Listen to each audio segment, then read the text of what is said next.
സ്നേഹമാണ്. അതിന്റെ തണലിൽ മറ്റെല്ലാ നന്മകളും വളർന്നു വരും. ഞാൻ അതിനെ ചെറിയ ഒരു കടുകുമണിയോട് ഉപമിക്കും. എത്രയോ ചെറുതാണത്. മനുഷ്യൻ വിതയ്ക്കുന്നതിൽ വച്ച് ഏറ്റവും ചെറിയ വിത്തുകളിൽ ഒന്നാണത്.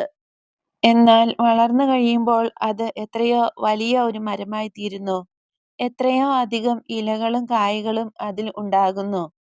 ഇതിന് 100% എന്നല്ല, 1ന് 100 മേനി എന്നാണ് പറയേണ്ടത്.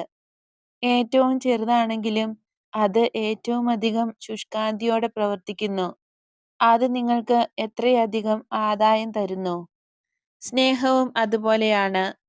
നിങ്ങളുടെ ഹൃദയത്തിൽ സ്നേഹത്തിന്റെ ഒരു ചെറിയ വിത്ത് അടക്കം ചെയ്യപ്പെട്ടിട്ടുണ്ടെങ്കിൽ, പരമപരിശുദ്ധനായ ദൈവത്തെയും അയൽക്കാരനെയും നിങ്ങൾ സ്നേഹിക്കുമെങ്കിൽ, നിങ്ങളുടെ പ്രവൃത്തികളെ നയിക്കുന്നത് സ്നേഹമാണെങ്കിൽ